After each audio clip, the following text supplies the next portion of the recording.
Hey guys, today we are taking a break from Hamlet to talk about television. And not only television, queer representation. Today isn't one of the days where I'm going to go off on a spiel about something. Today is just the day where I'm going to tell you what shows you should watch if you're looking for queer representation. I've got 5 shows lined up for you, so let's get cracking. This is the 5 queer shows you did not know you should be watching. The first one is Orphan Black. Orphan Black is a show about clones, and specifically female clones, who are being monitored and watched and hunted by 2 different organizations, respectively, and their fight for survival and their struggle to overcome the boundaries that were set up for them at birth by being clones. And it's about female friendship, and it's about feminism, and it is amazing. And if you want to watch the best actress in the world play like 9 different people, this is the show for you. But in terms of representation, it has 2 bi characters, a gay character, and a trans man, and they're all extremely like respected, and it's an amazing source of representation for people who like sci-fi, and for people who want action, and for people who don't want a story that's about romance but still has romance. This is one of those shows that I would make everyone on Earth watch if I could. Number 2 is actually not a TV show. It is a web series, and it is called Carmilla. Carmilla is a loose adaptation of the novel written by J. Sheridan Le Fanu. I hope I'm pronouncing that right. And it is about a lesbian vampire and the human that she falls in love with / seduces, depending on the retelling. And in this retelling, it's essentially just like live action fanfic. It's a college AU. Romance is a very large part of it, so if you're looking for that kind of thing, it's there, but also there's this massive underlying plot of like evil and like fighting it and resisting like abuse and all this amazing stuff.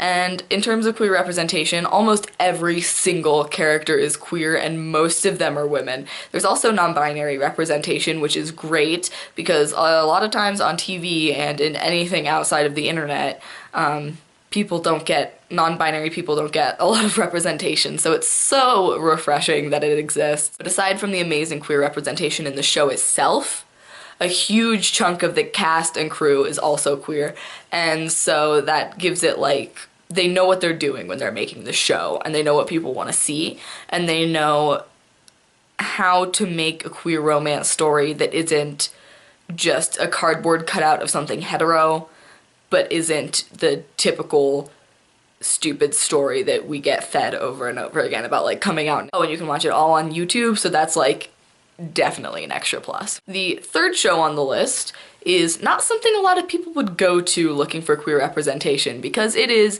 The Legend of Korra.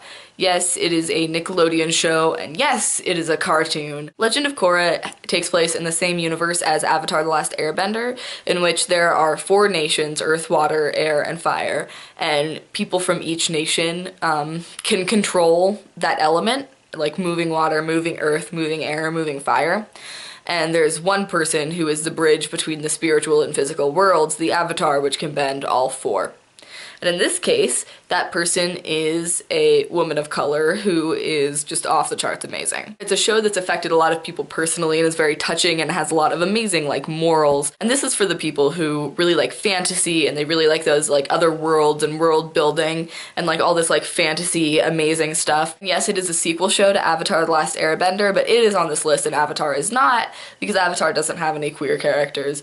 But I would highly recommend watching that show too, just by the virtue that it is the best show in the world.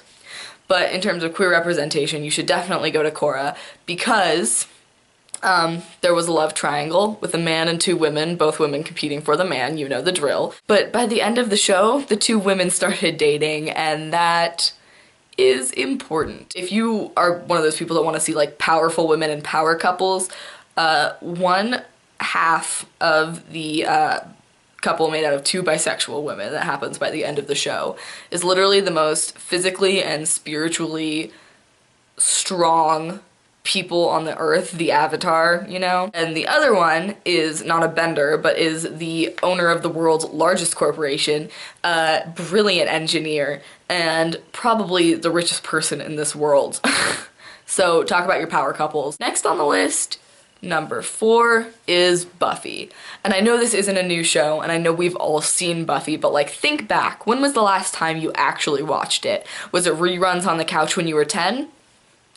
Then you probably weren't appreciating it for the queerness it contained, which is a new spectrum you would be able to appreciate and value now. If you were to go back now and watch it, it would probably add a whole new dimension. And as far as queer representation, it's not heaped to the brim with it, as we all know. It's refreshing to see a non-sexualized lesbian couple. It takes place in season 4, but hey, if you're like me, you'll probably just start from season 1 and watch the whole thing again anyway. So yeah, recheck out Buffy. Last one on the list, number 5, is Marvel's new show, Agent Carter. It is about Peggy Carter, Captain America's girlfriend, as she's known by most people. It's about her life in the late 40s, protecting America after the war while Steve is frozen in an iceberg somewhere. And for those of you who have seen Agent Carter, you'll know that there isn't actually any queer representation in it.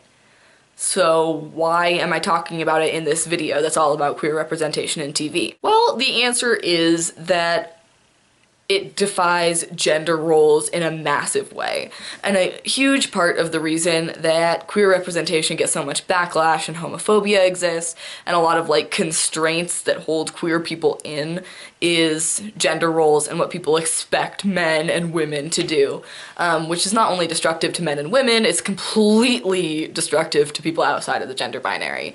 And Agent Carter just holds up the patriarchy and gender roles and throws it as far away as it possibly can.